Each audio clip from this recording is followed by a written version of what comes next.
In between selling is when you're building that loyalty for them to know, like, and trust you to buy from you again and again and again. And it's really done through content. Welcome to Thrive by Design, the podcast for ambitious, independent jewelry brands looking to profit from their products. Get ready to make more and sell more doing what you love without spending every single waking minute doing it. Hey, and if you're a creative, fashion, or product-based business, I want to welcome you to the show. I'll be dropping big tips on launching, growing, and scaling your business so you can spend more of your precious time using your creativity to make money. You ready? All right, let's do this. Welcome to the Thrive by Design podcast, episode 222. Hey there, it's Tracy Matthews, Chief Visionary Officer of Flourish and Thrive Academy and Creatives Rule the World. And I'm stoked to have some of my friends on the show today. I have Jaqueline, Snyder, and Minna Khounlo-Sithep on the show today. They are the hosts of the Product Boss podcast. I love interviewing other product bosses and podcasters, and you're going to hear how we met a little bit in this interview, but we have so much synergy in what we teach and what we talk about that they had me on their show a couple of months ago, and I wanted to have them on my show.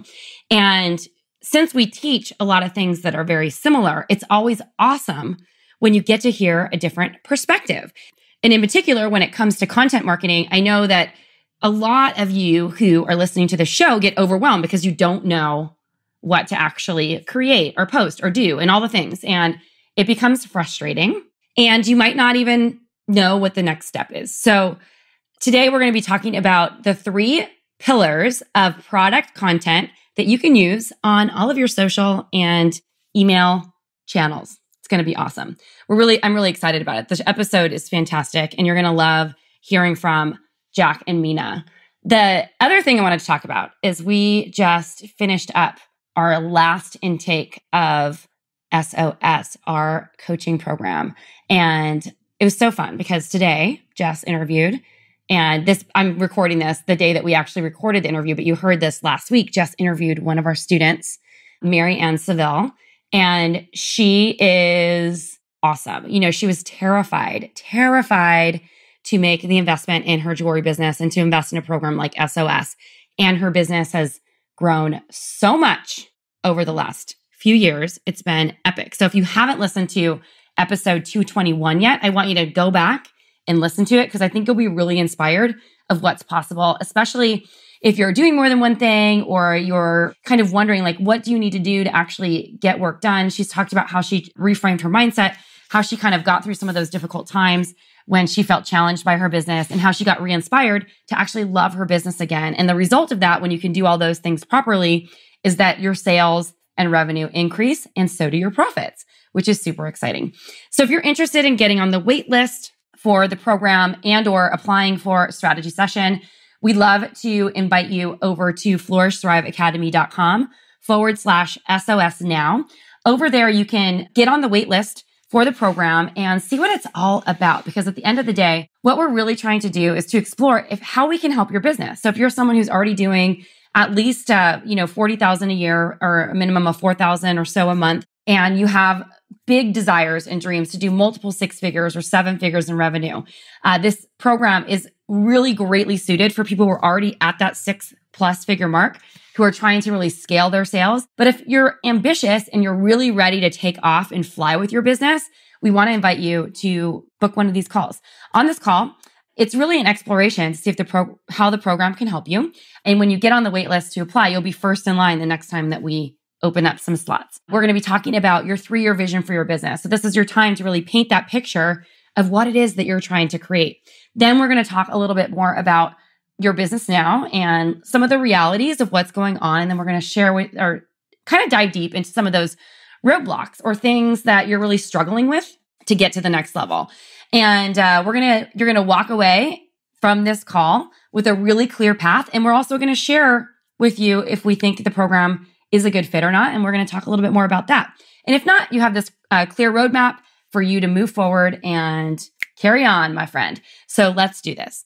All right. So if you can head on over to flourishthriveacademy.com/SOS now to get on the wait list right now. So let me introduce Jack and Minna. Jaqueline Snyder and Minna Khounlo-Sithep are the co-founders of the Product Boss podcast. They have a great community of high-achieving product-based female business owners and have helped them scale their physical product-based businesses through masterminds, group coaching, and courses designed specifically for product-based business owners, ranging from startup, conception, and multi-million-dollar companies. Jacqueline is a product startup expert who has helped launch and grow thousands of product brands over the last 12 years. And Minna is a product business expert with a vast knowledge of Amazon and product-based growth strategies. She has a master's of business administration and MBA, over 15 years of entrepreneurial experience, and so much more. Together, their goal is to change the landscape of product entrepreneurship by connecting women around the world through modern leadership and a blend of business tactics and motherhood. We were talking in the after show, because since we're friends, and chit-chatting, they're like, we live vicariously through you because you're always traveling and doing all this stuff. And I was like, yeah, you would be too, though, if you didn't have children and you weren't mothers. But that's like a more rewarding, probably a little bit more rewarding than traveling all over the world. There's pros and cons to both, which are both good. So let's dive in today's episode. I am so excited because I have my friends, Jaqueline and Minna from the Product Boss podcast on the show today. Ladies, thanks for being here. Hey, Tracy, thanks for having us. Yeah, thanks for having us. We're doing a three-way today. So fun. And I think three is going to tie into a lot of different things in this interview. So I'll give a little backstory about how we met, shall I? Yeah. So Jack and I were introduced through another entrepreneur, and we ended up going to lunch here in New York. We totally hit it off, had a blast. And then we're like, we have so much in common. We should be hanging out more. And it was so fun. I ran into you at Maria Forleo's book launch party unexpectedly, which was super fun. Mm-hmm. And we just had so much in common. You guys had me on your podcast a couple of months ago.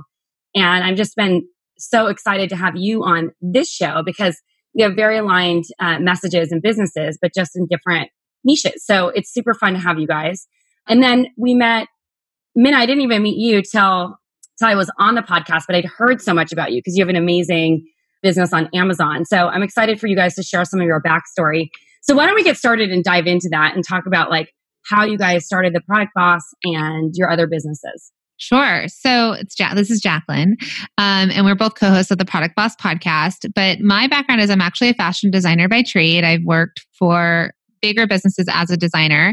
And then I went out about 12 years ago, I went out on my own and started consulting fashion, apparel, and accessory brands. So I basically was full from design through product development, through production and consulting on sales and whatnot. So I've helped over 1,000 brands at this point, from startup.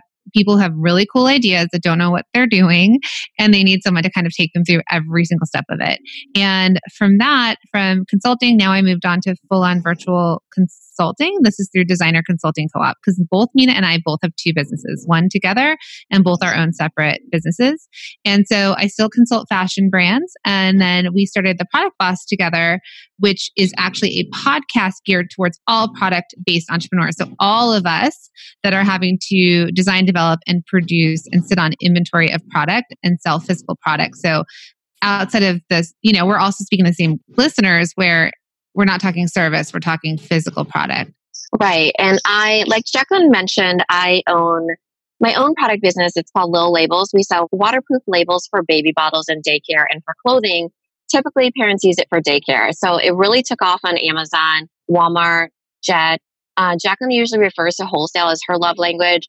Retail, online retail is my love language. And but still being both product bosses, we just hit it off when we first met. And then now we coach people, other product-based owners, on all the things and all the ways that they should be selling their physical goods, because as a product-based business owner, it's just so much harder. You need to make so much more revenue than a service-based person. It's because you have cost of goods, inventory, production, reinvestment, lots of things that we touch on for that. 100%. How'd you guys meet at first? Good question. So we met through the Biz Chicks podcast, through the kind of like the group, and Natalie had actually introduced us, and she basically said, I had a product. I used to have an accessory called Cuffs Couture that I wanted to liquidate. And then she's like, you should contact Minna, who is an Amazon expert. And we got on a coffee chat on Facebook. And she's like, yeah, you don't go on Amazon to liquidate anything. You go there to build a business. And so somehow we went from this video coffee chat through Facebook chat messenger to talking to each other offline. And then the first time we met was the day we kind of started a business, an unofficial business together, where I was speaking at the LA Textile Show in LA, and they asked me to host a panel. I needed to get panelists, and I asked her to come on as Amazon expert. And then I was like, well, I was already consulting my fashion people. And I was like, maybe we should start a mastermind for like as what we sell after we teach about what we were teaching about. And she's like, yeah, sure. So we had met for the very first time in LA, her on the panel, and we sold 7 seats into our mastermind after that. And then only after we started this mastermind did we then start the podcast, which now we've gone into masterminds. We have a course and we help people, like Minna was saying, 2 to 1. That's so cool. I love it. I remember listening. I started stalking you, and Natalie told me about your podcast. So I was like listening to it before I met you. Yeah, we all kind of were brought together by the same person. So she's an excellent matchmaker. So good. And I remember you guys talking about your mastermind, and I remember you saying like they put some little tiny deposit down. I was like, that's such a small deposit. Like, how much are they charging? And you're like, no, I know you were looking out for us. I know. It was like, I'm like, I must say something. Just joking. Hilarious. Okay, so let's dive into what today's episode is really all about. We talked about we're doing a 3-way today, but really we're talking about the 3 pillars of content for product-based businesses. And so why is content so important for a product-based business? I know so many people in my community, they just freeze up when it comes to posting on Instagram or creating content for their blog or Facebook or whatever. Yeah. It's something that we hear over and over. I think a big part of it is when you're coming out with a product, you can kind of sit behind your product line, right? Like not every brand has a face, a person behind the brand, right? You just want to be able to sell your product. And so in the day that we are today, people are buying from people. That's the thing that's defining us and making us different than, going into Nordstrom's and buying out of the jewelry case there, right? Or the clothing line. You want to sometimes buy from people. And what we're realizing is that with all of us having our own platforms now, that we can all show up on, Instagram, for example, and do stories and do IGTV or Facebook Lives or whatever you're doing to be in front of your audience. A lot of times people are like, I have no idea what they want to hear about. I don't know what to talk about. What am I going to talk to them about, my kids or my dog? Because that's unrelated. So what we came up with the 3 C's, the marketing content pillars, because we want to give you guys, we know that product entrepreneurs have their platforms and they need to speak to their customers to engage with them. If you want to increase your visibility, you have to engage. And it's more than just always trying to sell your product to your customers. Right. It's really about building that loyalty to get them to buy from you, because in between selling is when you're building that loyalty for them to know, like, and trust you to buy from you again and again and again. And it's really done through content. Amazing. Amazing. So yeah, we're always trying to build that know, like, trust factor, because when you can take someone through that buyer journey and they actually like make that conversion step, which is the 4th phase of that, to actually buy the product, then you can have brand advocates for life if you do a good job. Mm-hmm. Right. So let's talk about your content creation strategy, because I know you guys have like a little bit of a formula behind it. So what type of content are we supposed to be creating?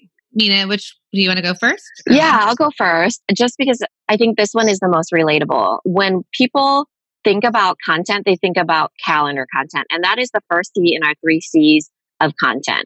And calendar content is what we think about when we're thinking about event-based content or calendar date content. So holiday sales, holiday promotions, holiday discounts right now is everything right now. There's also big industry news. Sometimes you'll see things that are trending, like Game of Thrones, for instance, winter is coming, and timely announcements. So we're talking about the goal of calendar content being to generate sales or traffic and to pick up visibility. So really it's to talk about, the season that your product is in. That's why I keep mentioning the holiday sales right now, and then working off the calendar to see what's happening on specific dates. This is what most product-based business people start to do when they're first thinking about content, but that's only one of the 3 C's. So Jacqueline, do you want to just dig into the other 2? Yeah. Tracy, did you have any questions about that one? No, keep okay. going. I love it. So the second C is conversational content. So conversational content is that the content that you're doing that's building engagement and awareness. And so these are typically things like social media posts that prompt answers from your audiences, such as, short videos or posts that start with conversations or give opinions to encourage comments. So most of the times this is entertaining content that has like that instant interaction with your audience, and it helps build like a connection and a touch point. So you might want to try and include relevant hashtags here, questions, polls, or humor. So for example, if you have a lot of, moms in your audience, a lot of times people will post things like, mom problems, or they'll post quotes from other brands that are sharing things. It might be that you're coffee culture or coffee versus tea, and you're asking people to talk to you about coffee versus tea. This is also stuff where you get to bring them in and have them make choices for you. So where they feel like they're part of growing the brand. So let's say you're deciding to add a product to your business, or like this morning, one of our masterminders, she was talking about adding a bag to her brand. Well, we were saying as she's starting to build that bag and bring it in, maybe she brings it to her audience or her customers and says, vote, do you like this color or this color? Do you want this size or this size? Gold or silver? And so basically where you're trying to have conversations with them as if they were sitting in your living room and you ask them, would you like coffee or tea? Do you like this color or do you like this color? That's the kind of thing where you feel like, oh, it's more of an intimate relationship with your customer. Ooh, I love that. You're bringing them in. So I have a friend, she has a brand called Wholesome Culture. It's a vegan t-shirt brand. Anyway, she's like a hardcore vegan. And so like all of her the t-shirts and the apparel that she creates is all focused on like not only vegan culture, but like fun phrases or concepts that like sort of encapsulate like the community that she's trying to create. And she has a really, really successful business. And she said that the way that she gets around like having to produce a bunch of inventory before she knows if it's going to sell is by pre-selling it. Mm-hmm. And so she will do voting, and whichever shirt or t-shirt or sweatshirt or whatever she's making wins, then those get put into production and people have already purchased it. So she has a promise, and then they tend to sell out. But she does that through the same kind of voting process, but she's built the audience for it. It's pretty cool. I love that. It's a little bit like Kickstarter where you're kind of like pre-selling, you're seeing if people want it. There was a company, I'm not sure if they're still doing it, but it's called Beta Brand, where it was the idea of Kickstarter for apparel brands, where you would put something on there and then people would vote with their dollars and you'd have to hit a certain minimum. So like, I have to hit 50 leggings for me to go into production on 50 leggings. So cool. It's cool though, because now we have access to our customers through social media, through our lists, and we can actually get that. We don't need to use this alternative platform sometimes to be able to engage with them and get them to, you're doing that scarcity too. Like you guys pre-order and I'm going to make it and then it's done. Yeah, exactly. It's a great way. We have many designers in our community who they show like behind the scenes work in progress of they do these one of a kind drops. Mm-hmm. And those can be really successful to production lines because they have their production line of jewelry, but then they also have these one of a kind things that are just like, they drop it and they sell out within days. And they create that sense of urgency by like allowing their customers to be involved in the process. Yeah, absolutely. So what's the third pillar? Do you have something else to say about that? No, I was going to say third pillar. The third pillar is your cornerstone content. So the cornerstone content is the stuff that gives value, right? So it's like evergreen content about your brand and product.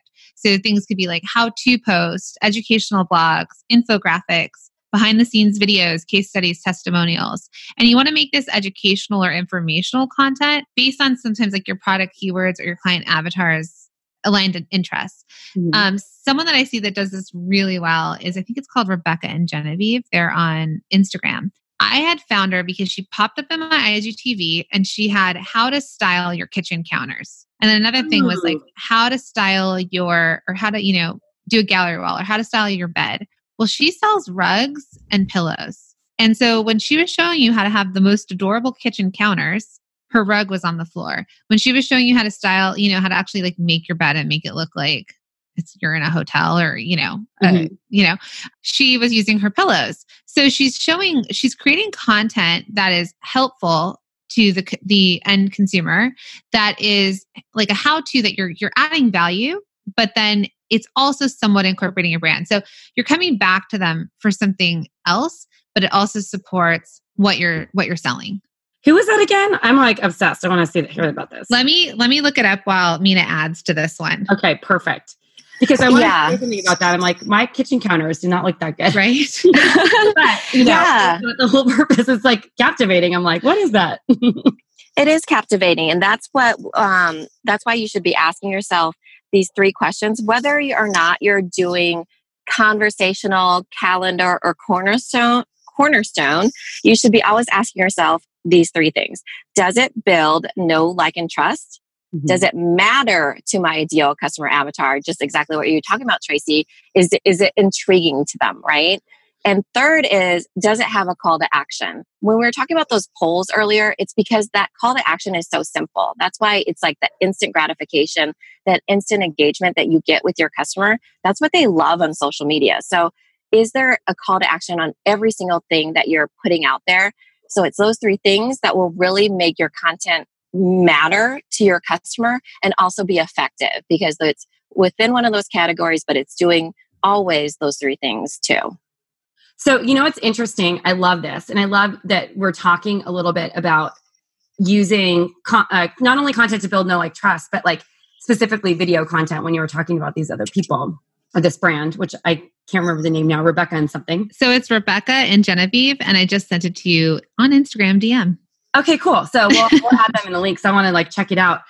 But the one thing I think people get so caught up about, they think it has to be about the actual product, but it's like, it doesn't. And the thing that's so brilliant about someone, we teach how to create like epic video storytelling with video content and using video to sell and all these things over here at Flourish and Thrive Academy for jewelry designers. And we have a huge framework for, not a huge, it's like we have a framework for it. But one of the things that I find interesting is we had this one student once who I kept trying to help her work with video, and she wasn't following the instructions, and she's like, it's not working. I'm like, it's not working because no one knows who you are because you're not talking. She would do these great videos. The videos were great, but it was like, there was no, like you said, there was no call to action. There was no words in it. So no one knew what was happening. It was just her like changing outfits and putting necklaces on and whatever, but with no voiceover or anything. And so I think sometimes if you don't do it right, it can be confusing to your customers because they're not really sure what they're looking for or looking at. And so I love the idea of being able to do something that's captivating and kind of makes you look and is interesting. And you're like, oh, that's a pillow brand, but why is she teaching me how to make a bed? But it's like subtle and people kind of get the gist of what you're trying to do. And I think there are so many different ways that you can do this with video content and static content, et cetera, that literally the world is your oyster, right? Yeah. I think, so this is, let me just, as a case study, because now she's turned into our case study. If you go back and watch her IGTVs, one of her first ones, I think she might actually have an accent. And one of her first ones was her talking to the camera, right? Standing there talking about something. The ones that she has the thousands and thousands of views on are actually time lapse. So she uses some words, like she edits on top of it with words, and it's like how to do this. And then she has that like music playing, and it's just a quick time lapse video of her doing something. So you can see, and like, so she may not be the best person to speak on camera, but she knows the content her people want. And so she's like 90,000 followers on that one page. The thing that I want to say about that is if you think about like Nike, right? Or you think about a big, big brand, it's more than the product you're selling. It's about the entire brand. Like you don't build a brand or you don't build a business based on a single product alone. It's all the things you bring to the customer. And so much of that is what's around it. Does your customer care about styling her bed? Does she care about how to do fresh cut flowers in a vase? That's when, that's like the Insta famous beautiful homes people. But for you guys, like, if it's engagement rings or, there's other stuff that they, especially like, let's call it wedding. There's other things that they might be interested in that you could bring value to them, or, conversational, cornerstone, calendar content that applies to them outside of what you're selling, because now you're useful to your customer. Exactly. I've just checked my Instagram and I'm checking her out. And it's so subtle, everything that she's doing. I mean, it's a lot of interiors and pictures of her in her home, it looks like. But it's like, I can see what you're talking about, like how you can really create the content that's going to like captivate people and get them drawn in. So what I know what everyone really wants to know is like, how do you really leverage it to make sales? It's that call to action. Yeah. This is really about it being just as important what you're doing when you're not selling to them. You're building that know and that like. So when you're asking for the sale and they're trusting you, they will only buy from you if they trust you. And it can be accelerated, right? A lot of times when you meet somebody in person, it's super accelerated. You'll probably buy from them immediately or be able to say yes or no. But when you're in social media, it takes more touch points. They say 7. Now I think it's way, way more than that for them to be able to bring out their pocketbook. Because when they're on social media, they are not arriving wallet in hand like they are to Amazon or to Walmart.com or Target.com or whatever. They're just to peruse and to socialize. So to get them to the point of trust, which is where the wallet comes into hand, you need to have built that up by touch points, which is the content. And then you need to do it by things that matter to the client, so then they start to like you. And then the call to action is really the trust factor. Do they trust you enough to pull out their wallet, take their time to type it all in and buy from you? Exactly. So on video content and stuff like that, would you suggest having like a link and a call to action URL of where they can shop the look of what's in the video? Or how do you guys handle a call to action there? Or is it in the copy in the post? Yeah, I think it depends on what you're doing, right? So IGTV, for example, it's a newer thing where people are testing it out. And IGTV is something where it's not as competitive. And so you could definitely just kind of get in front of more eyes. And what you're hoping, I think, is through IGTV is that then they will start to follow you on your normal page, for example, and start to just follow along with the posts, which then you should do, in your feed and link it to your Shopify and that they can actually purchase off of it. And I think it depends. We have a jewelry company we work with, and she almost hosts her own QVC HSN show, right? And so that's another... Wait, on real HSN and QVC? No, through her own Facebook community. Oh, cool. She has a weekly time that they show up, and she sits there and she goes through each piece, right? Shiny lights, touching all the parts, showing all sides, because that's what they do on QVC and HSN. Like, look how beautiful this is. Oh, it glistens, and their hands are touching everything. So you guys could treat wherever you're showing up, you could do, I would say, just be consistent. So if you're going to commit to something like that, it could be a once a month. It could be, who else does this really well is FabFitFun. Whenever they launch their box, they have videos that go with the products that are within the box, and they sit around and they talk about it. Wander Beauty is also another really good one. They were on the podcast recently. They do a lot of video, and then you could repurpose that video, whether it's in an email, whether it's in ads, whether it's through your social media, however you're showing up where your customers are. And then this call to actions, it just depends on what you want them to do. You may not always, I wouldn't always say buy. They don't always want you to tell them to buy. We need to know when we're educating them, when we're delighting them, or kind of like engaging with them, like from the brand's perspective. And then when you want to sell. So I'd probably say engage, sell, engage, sell. Don't always sell. That's the difference here. Yeah. It's like the jab, jab, jab. Right. Yeah. Yeah. You could add however many engages you think you need. Right. And it could be as simple as, hey, if you like this, throw a praise hands emoji in the comments, right? Or red or white, click on that. Because those are really, really easy engagements that you're prompting them to take action and engage with you. So when you're asking them to finally buy, the action from them doesn't seem as grand. It's like, oh, I'm used to interacting with this person. I trust them. So when they finally ask me to buy, it's really easy for them to do that. You're not constantly asking for them, and they already had, interacted with you, commenting on this, or, hey, what's your favorite place to go on vacation? Beach or, city, and things like that. That can be very, very simple. That's awesome. When you're asking for that, let's just say we have another client that does jewelry, and she was like, she is such a maker. And so she was making a ring, and she was doing a whole Insta story on like, hey guys, I'm creative tonight and I'm building this ring, right? She's making it out of gold. What do you think?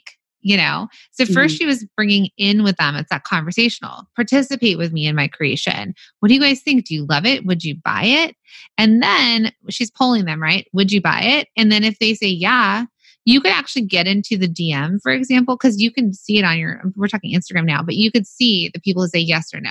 You could then go to the yeses and then send them a personal message. You could send a voice note. You could sell so much stuff in the DM. Let me just tell you all. And you can say like, do you love it? Okay, so we're thinking about bringing it out. I'd love for you to be one of the first people to get it. Send me over your email address. And then you could do that. Or you could be like, hey, I'm going to make a couple tomorrow. Do you want one? And you could actually you can probably close the sale right there in the DM. So that's a way to engage. And then I know it sounds like a lot of work, but depending on the size of your business, that's a way for you to start selling through direct messages or through these like engagements. I love it. That's such a great, we talk about that all the time. It's like starting a conversation with people that you bring to the DM and, transition in that way. And that's a really clever way to do it because it's fast. It's not so much back and forth. Mm-hmm. I love that. So one of the things, I remembered my question. So the one thing that a lot of designers who are just starting out and don't have a huge Instagram following are frustrated with is that they feel like they're talking to no one because their following is small, their engagement is low, like all the things. So any advice for people like that when they're developing content to stay like excited to continue keeping it forward? Keep moving forward? Minna, do you want to jump in or me? You can go ahead. I have some opinions too, but you go first.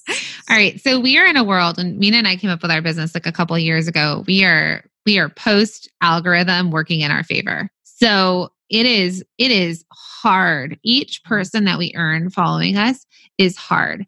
Do you need to have 50,000 people following you in order for you to have a profitable business? Absolutely not. You just need a really engaged group of people. So if you can, you have 100, that 100 will grow to 200. It gets easier the more you start to grow. You do need to be consistent. You do need to try things. Like you need to try with the engagement. You need to try different hashtags. More so though, you need to get visibility on other platforms. So, we teach about this. We have a course that we teach about, growing your visibility, growing platforms, which would in turn grow sales. But for example, you get on a podcast, you get an influencer to talk about you, you have your friends share it with their friends. These are just the small moves you're going to make that are going to eventually grow your following.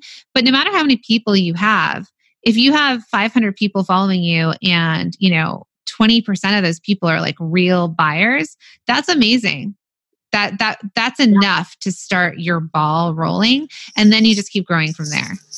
Oh, I love it. Well, thanks for that advice because I know. And Minna, do you have anything to say? Yeah, I love to remind everybody that we all start from zero, right? And it's just like what Jacqueline was saying. There's some people on, that have 50 people. But if you go to an in-person trade show and 25 people come into your booth, they should always be giving you 25, each of their emails. So you walk away with 25 more.